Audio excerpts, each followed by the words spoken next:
નમસ્કાર. આજે આપણે શૈક્ષણિક મનોવિજ્ઞાનનો જે ટોપિક છે એની અંદર તરુણાવસ્થાનો ટોપિક જોઈએ. તો સૌ પ્રથમ એના તરુણાવસ્થા વિશેનો પરિચય આપણે જોઈ લઈએ કે તરુણાવસ્થા એ જીવનનો એક મહત્વપૂર્ણ તબક્કો છે. આપણા જે બાળક હોય બાળકના જીવનનો મહત્વપૂર્ણ તબક્કો એટલે કે તરુણાવસ્થા. મોટાભાગની જે ઉંમર છે ને તરુણાવસ્થાની ઉંમર એટલે કે 12 વર્ષથી લઈને 19 વર્ષ સુધીની ઉંમર, 12-13 થી લઈને 19 વર્ષ સુધીની ઉંમર એટલે કે તરુણાવસ્થા. વ્યાખ્યા: તરુણાવસ્થા એ બાળપણથી પુખ્ત વય તરફનો સંક્રમિત કાળ છે. સમયગાળો: સામાન્ય રીતે 13 થી લઈને 19 વર્ષની વય સુધીનો સમયગાળો તરુણાવસ્થા ગણાય છે. મહત્વ: આ સમયગાળામાં શારીરિક, માનસિક અને સામાજિક વિકાસ ઝડપથી થતો હોય છે. જી સ્ટેનલી હોલના વિચારો મુજબ આ જે તરુણાવસ્થાની ઉંમર એટલે કે જીવનનું વાવાઝોડું એને કહેવામાં આવે, જીવનના તોફાનો. જી સ્ટેનલી હોલના મતે તરુણાવસ્થા એ તૂફાનો અને સંઘર્ષોનો સમય છે. શારીરિક ફેરફારો આ તરુણાવસ્થાની જે ઉંમર હોય અને એની અંદર ઘણા બધા શારીરિક ફેરફારો આવે છે. એના વિશે સમજીએ કે વૃદ્ધિ: ઊંચાઈ અને વજનમાં ઝડપી વધારો થાય છે.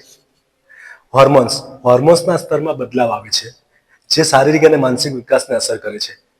ગૌણ જાતીય લાક્ષણિકતાઓ: છોકરાઓમાં દાઢી મૂછ ઉગવી, અવાજ ભારે થવો, છોકરાઓના સ્તનનો વિકાસ થાય છે. ઉર્જા: શરીરમાં ઉર્જાનું સ્તર વધે છે જેના કારણે થાક ઓછો લાગે છે. તરુણાવસ્થાની ઉંમરમાં બોધાત્મક વિકાસ બાળકનો કેવો થાય છે એ જોઈએ કે તરુણાવસ્થામાં વિચારવાની અને સમજવાની જે ક્ષમતામાં પણ વિકાસ થાય છે. તર્ક શક્તિ: તાર્કિક રીતે વિચારવાની ક્ષમતા વધે છે. અમૂર્ત વિચારસરણી: અમૂર્ત ખ્યાલોને સમજવાની ક્ષમતા વિકસે છે. એકાગ્રતા: અભ્યાસ અને અન્ય કાર્યોમાં ધ્યાન કેન્દ્રિત કરવાની ક્ષમતા સુધરે છે. નિર્ણય લેવાની ક્ષમતા: તો સારા ખરાબ નિર્ણય જે બાળક લેતો થાય છે. સામાજિક ભાવનાત્મક લક્ષણો: આ સમયગાળામાં સામાજિક અને ભાવનાત્મક રીતે ઘણા બદલાવ આવે છે. મૂડ સ્વિંગ્સ એટલે કે બાળક જે છે ને એનો મૂડ ગમે ત્યારે ગમે તેવો થઈ જાય, એટલે કે ગુસ્સો ગમે ત્યારે આવી જાય, ગમે ત્યારે ખુશ થઈ જાય. મૂડમાં અચાનક બદલાવ આવવો, ગુસ્સો, ઉદાસી, ખુશી વગેરે. મિત્રોનો પ્રભાવ: તો મિત્રોની પસંદ નાપસંદની અસર થવી. સ્વતંત્રતા: પોતાના નિર્ણયો લેવાની અને સ્વતંત્ર રહેવાની ઈચ્છા થાય છે. આકર્ષણ: વિરુદ્ધ જાતિ પ્રત્યે આકર્ષણ થાય છે આ ઉંમરના સમયગાળા દરમિયાન. તરુણાવસ્થાની ઉંમરમાં મુખ્ય પડકારો કયા છે ને એ આપણે જોઈએ કે તરુણાવસ્થામાં કેટલાક પડકારોનો સામનો કરવો પડે છે. ઓળખની કટોકટી: પોતાની ઓળખ શોધવાનો સંઘર્ષ. દિવસના સપના: કલ્પનામાં ખોવાયેલો રહે બાળક. સંઘર્ષો: માતા પિતા અને અન્ય વડીલો સાથે મતભેદ થતો હોય છે આ ઉંમરની અંદર. તણાવ: અભ્યાસ, સંબંધો અને ભવિષ્યને લઈને તણાવ જે બાળક છે એ અનુભવે છે. હવે શિક્ષકની ભૂમિકા તરુણાવસ્થાની જે ઉંમર હોય બાળકની એમાં શિક્ષકની શું ભૂમિકા રહેલી છે એ આપણે જોઈએ. શિક્ષકે બાળકને વિદ્યાર્થીઓને સહાનુભૂતિ આપવી એટલે કે વિદ્યાર્થીઓને સમજવા અને તેમની સાથે સહાનુભૂતિ હંમેશા રાખવાની. માર્ગદર્શન: યોગ્ય માર્ગદર્શન અને એને સલાહ આપતા રહેવું. પ્રવૃત્તિઓ: રચનાત્મક પ્રવૃત્તિઓ દ્વારા વિદ્યાર્થીઓને વ્યસ્ત રાખવા, કંઈ ને કંઈ કામ આપતા રહેવું.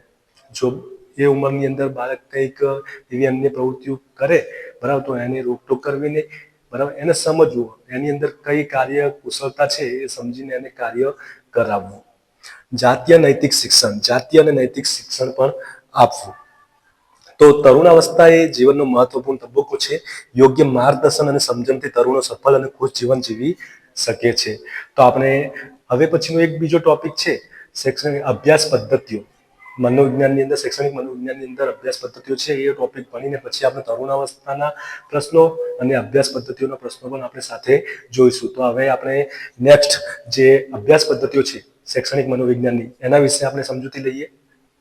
જે મનોવિજ્ઞાનની અભ્યાસ પદ્ધતિઓ વિશે આપણે સમજીએ કે મનોવિજ્ઞાન એક વિજ્ઞાન હોવાથી માનવીના વર્તનને સમજવા માટે ચોક્કસ પદ્ધતિઓનો મનોવિજ્ઞાન ઉપયોગ કરે છે.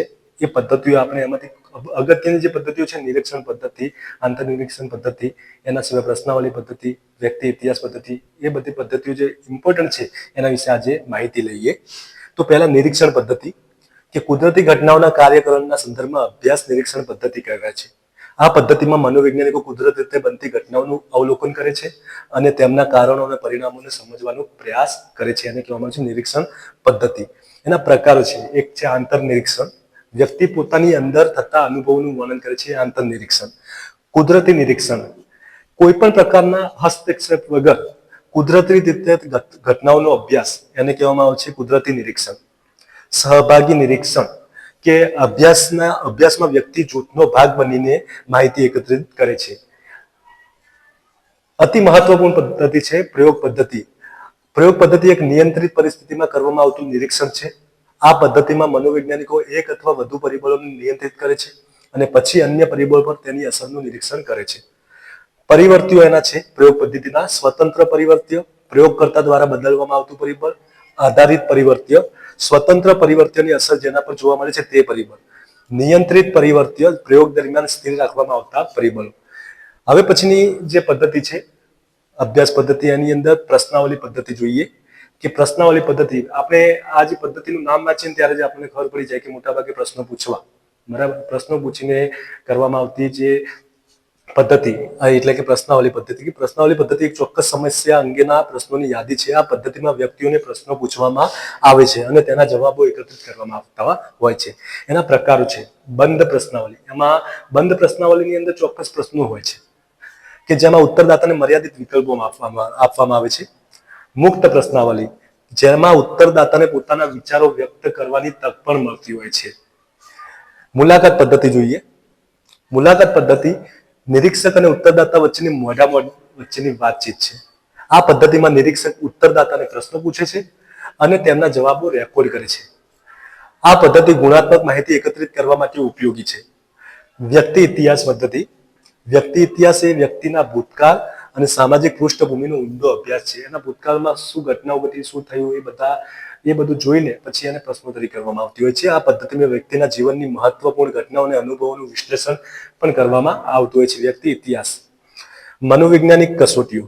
મનોવૈજ્ઞાનિક કસોટીઓનું વર્તનનું વસ્તુલક્ષી માપન કરે છે. આ કસોટીઓ વ્યક્તિની બુદ્ધિ, વ્યક્તિત્વ અને અન્ય માનસિક ક્ષમતાઓનું મૂલ્યાંકન કરવા માટે વપરાય છે. એના લક્ષણો જોઈએ તો વિશ્વસનીયતા. કસોટીના પરિણામોમાં સુસંગતતા, યથાર્થતા. કસોટી જે હેતુ માટે બનાવવામાં આવી છે તેને પૂર્ણ કરે છે કે નહીં. ધોરણો. કસોટીના પરિણામોની તુલના કરવા માટેના માપદંડો. કે મનોવિજ્ઞાનમાં નિરીક્ષણ એટલે શું? તો કુદરતી ઘટનાઓનો અભ્યાસ. મોઢામોઢ વાતચીત કઈ પદ્ધતિમાં થાય છે? તો મુલાકાત પદ્ધતિમાં. બરાબર, તો આશા રાખું છું તો તમને આ અભ્યાસ પદ્ધતિઓ છે એ ખ્યાલમાં આવી હશે. હવે આપણે થોડા ઘણા પ્રશ્નો જોઈ લઈએ. મનોવિજ્ઞાનની અભ્યાસ પદ્ધતિઓ તેમજ તરુણાવસ્થાનો જે ટોપિક આપણે સમજ્યા એને લગતા થોડા પ્રશ્નોના જવાબ આપણે જોઈ લઈએ. પહેલા નંબરનો પ્રશ્ન કે મનોવિજ્ઞાનની કઈ પદ્ધતિમાં કાર્યકારણ સ્થાપિત કરી શકાય છે? તો પ્રયોગ પદ્ધતિનો જવાબ આવશે. કયા મનોવૈજ્ઞાનિકે તરુણાવસ્થાને વાવાઝોડા અને તણાવની અવસ્થા તરીકે ઓળખાવી છે? તો સ્ટેનલી હોલ નામનો જે વૈજ્ઞાનિક હતો એને તરુણાવસ્થાને વાવાઝોડા અને તણાવની અવસ્થા તરીકે ઓળખાવી છે. પ્રશ્ન નંબર 3 જોઈએ કે પ્રયોગમાં જે ચલમાં ફેરફાર કરવામાં આવે છે તેને શું કહેવાય? તો સ્વતંત્ર ચલ એનો જવાબ આવે. પ્રશ્ન નંબર 4 પોતાની અંદર અંતર્મુખ થઈને પોતાના માનસિક અનુભવોનું નિરીક્ષણ કરવું એટલે કે અંતર્નિરીક્ષણ, એનો જવાબ આવે. પ્રશ્ન નંબર 5 તરુણાવસ્થામાં કઈ ગ્રંથિના સ્ત્રાવના કારણે શારીરિક ફેરફારો ઝડપી બને છે? તો પિચ્યુટરી જે ગ્રંથિ છે એના કારણે શરીરની અંદર જે શારીરિક જે ફેરફારો છે એ શું થાય છે? ઝડપી બનતા હોય છે. પ્રશ્ન નંબર 6 વ્યક્તિના ભૂતકાળના અનુભવો અને વાતાવરણનો ઊંડો અભ્યાસ જે છે કઈ પદ્ધતિમાં કરવામાં આવે છે? તો એનો જવાબ આવશે વ્યક્તિ ઇતિહાસ પદ્ધતિ. વ્યક્તિ ઇતિહાસ પદ્ધતિ એવી પદ્ધતિ છે જેમાં વ્યક્તિનો ભૂતકાળનો જે અભ્યાસ કરવામાં આવે છે. 7મા નંબરનો પ્રશ્ન તરુણાવસ્થામાં જોવા મળતું ઓળખનું સંકટ કોણે રજૂ કર્યું? તો એરિક્સને તરુણાવસ્થામાં જોવા મળતું ઓળખનું સંકટ રજૂ કર્યું હતું. પ્રશ્ન નંબર 8 કઈ અભ્યાસ પદ્ધતિમાં નિરીક્ષક પોતે જૂથનો સભ્ય બનીને અવલોકન કરે છે? તો સહભાગી નિરીક્ષણ. પ્રશ્ન નંબર 9 તરુણાવસ્થામાં થતો માનસિક વિકાસ કયા પ્રકારનો હોય છે? તો અમૂર્ત ચિંતન અને તર્ક. પ્રશ્ન નંબર 10 મનોવિજ્ઞાનની કઈ પદ્ધતિમાં પ્રશ્નોની યાદી તૈયાર કરી ઉત્તરદાતામાં આપવામાં આવે છે? તો પ્રશ્નાવલી પદ્ધતિની અંદર જે છે પ્રશ્નોની યાદી તૈયાર કરીને ઉત્તરદાતાને આપવામાં આવે છે. તો આ તરુણાવસ્થાનો ટોપિક અને જે શૈક્ષણિક જે મનોવૈજ્ઞાનિક પદ્ધતિઓ છે, અભ્યાસ પદ્ધતિઓ, એ ટોપિક આજે આપણે પૂર્ણ કરીએ છીએ. આશા રાખું છું કે તમને એની સમજ અને એના પ્રશ્નોના જવાબ ખ્યાલમાં આવ્યા હશે. જે શૈક્ષણિક જે મનોવૈજ્ઞાનિક અભ્યાસ પદ્ધતિઓ છે મેં ધોરણ 11નો જે પાઠ નંબર 2 છે એમાંથી આખો જે ટોપિક છે એ તૈયાર કર્યો હતો. હવે પછી આપણે બીજો જે વિડીયો છે નેક્સ્ટ વિડીયોમાં આપણે ફરીથી મળીશું.